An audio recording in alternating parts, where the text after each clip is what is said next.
Imagine uma partícula minúscula como um próton voando em direção à sua mão a 99,9% da velocidade da luz. Você sentiria alguma coisa quando ela o atingisse? Na noite de 15 de outubro de 1991, uma partícula misteriosa percorreu o espaço com o poder de estrelas inteiras embaladas em átomos minúsculos.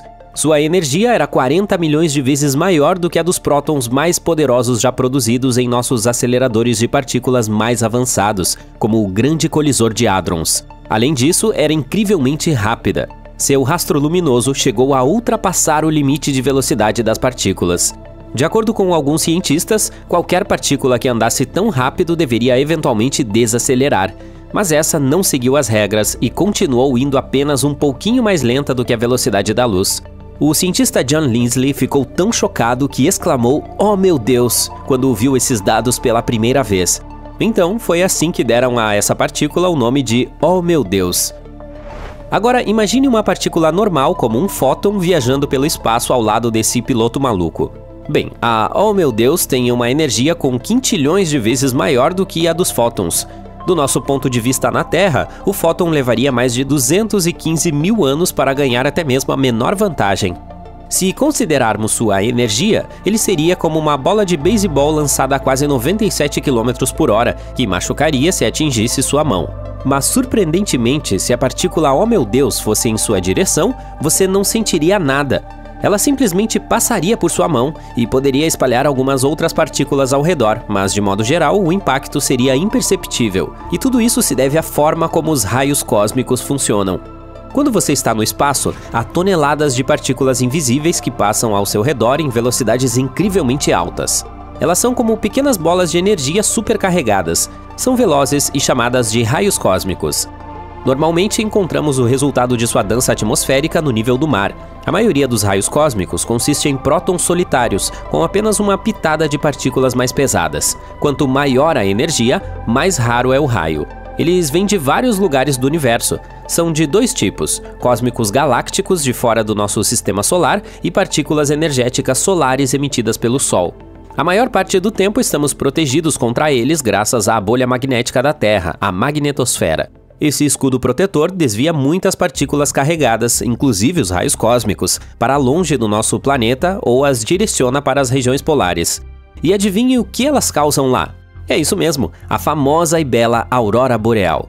As luzes do norte que vemos com frequência nas regiões árticas e antárticas da Terra são causadas por viajantes do espaço sideral.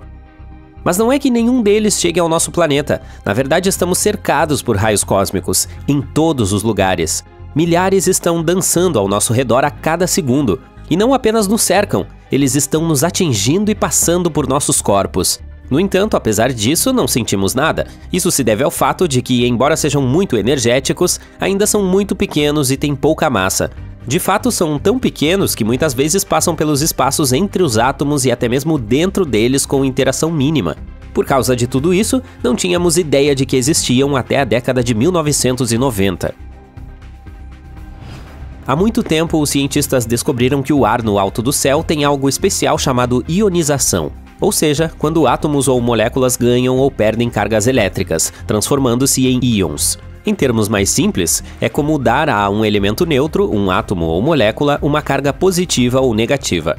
Essas partículas carregadas podem então fazer algumas coisas interessantes. Por exemplo, desempenham um papel importante na eletricidade, permitindo que coisas como luzes e dispositivos eletrônicos funcionem. De qualquer forma, os cientistas queriam saber de onde vem a ionização. Inicialmente pensaram que era proveniente de elementos radioativos no solo, mas então, no início do século XIX, alguns cientistas subiram em balões e descobriram que essa ionização aumenta quanto mais alto se vai. Na verdade, algo do espaço e não o Sol estava produzindo essa ionização. Os cientistas aprenderam muito sobre ela ao longo dos anos, como de onde vem e do que é feita, e foi assim que os raios cósmicos foram descobertos. A misteriosa partícula "Oh meu Deus" de que falamos era um desses raios cósmicos. Ela foi detectada pela câmera FlySci em Utah em 1991. Até hoje detém o recorde de ser o raio cósmico de maior energia já detectado. Obviamente, isso despertou a curiosidade dos cientistas. Eles queriam descobrir de onde veio essa partícula supercarregada e como ela obteve sua incrível velocidade.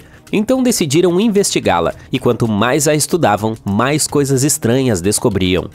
Por exemplo, que o próprio tempo se estende para essa partícula devido à sua velocidade insana. A relatividade espacial, uma ideia criada por Albert Einstein, diz que à medida que você acelera, coisas estranhas acontecem. E quando se aproxima da zona de velocidade da luz, o tempo começa a pregar peças. Por exemplo, se a Oh Meu Deus começasse sua jornada a partir de um ponto que está a 1,5 bilhão de anos-luz de distância, para ela pareceria que apenas 2 dias se passaram quando chegasse a nós na Terra. Desde que os cientistas a descobriram, encontraram centenas de eventos superenergéticos semelhantes acontecendo no espaço. Mas é extremamente difícil saber por que se movem da maneira que fazem. Todas as teorias têm seus próprios problemas e obstáculos. Uma suspeita são as supernovas, explosões de estrelas maciças com campos magnéticos e energia. No entanto, parece que mesmo sua grande energia não é suficiente para criar uma partícula Oh Meu Deus. Outra suspeita importante é a Centaurus A, uma galáxia ativa próxima. Mas a evidência para essa é complicada porque o campo magnético da Via Láctea altera os caminhos dos raios cósmicos. É claro que existem algumas possibilidades loucas e exóticas, como defeitos topológicos do Big Bang ou interações misteriosas dentro da matéria escura. Os cientistas também estão explorando ideias malucas. Quem sabe talvez seja realmente uma reviravolta maluca da física. A astrofísica de alta energia também é muito útil para estudar e compreender os raios cósmicos. Esse é um campo de estudo que explora coisas altamente energéticas no espaço, como eventos cósmicos extremos. Os cientistas estão interessados em entender como os raios estão conectados a esses acontecimentos selvagens que ocorrem no espaço. Infelizmente, mesmo depois de quase 30 anos de trabalho de detetive, a verdadeira origem das partículas Oh Meu Deus continua sendo um mistério. Felizmente, estudos recentes podem nos dar algumas dicas para a resposta. Nos imensos desertos de Utah, há uma coisa chamada telescópio Array. Ele está procurando por partículas super rápidas chamadas raios cósmicos de energia ultra alta.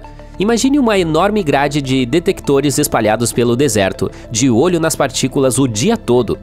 E aqui está o que ele descobriu recentemente. Há uma área específica na constelação da Ursa Maior. No início, os cientistas não pensaram muito a respeito, mas depois analisaram os dados minuciosamente e perceberam que era importante. Essa área excepcional é um ponto quente, de onde esses raios cósmicos podem estar vindo, e ela tem quase 100% de chance de ser real. Parece ser a fonte de energia oculta do universo. Mas o que é e por que existe? Os raios cósmicos não são intrigantes apenas para os astrônomos, eles também têm aplicações terrestres. Em 2017, pesquisadores os utilizaram para descobrir um vazio oculto na Grande Pirâmide de Gizé. Para isso, usaram a tomografia de muons, um método que examina os raios cósmicos que penetram em objetos sólidos, e foi assim que revelaram os segredos da estrutura antiga. Os cientistas também os utilizam para observar o interior dos vulcões, com o mesmo método das pirâmides. Quando esses raios passam por um vulcão, os pesquisadores podem estudar como eles se movem para criar imagens do que há no interior. Isso ajuda a descobrir onde estão os diferentes materiais no vulcão e a ficar de olho em qualquer sinal de que ele possa se tornar ativo. Portanto, quanto mais aprendemos sobre o assunto, mais sabemos sobre os mistérios do nosso universo. Os cientistas tiveram que construir detectores melhores para aprender mais. Graças a toda a nova tecnologia, estão aprendendo coisas muito rapidamente. Então, vamos ver que verdade descobrirão no futuro.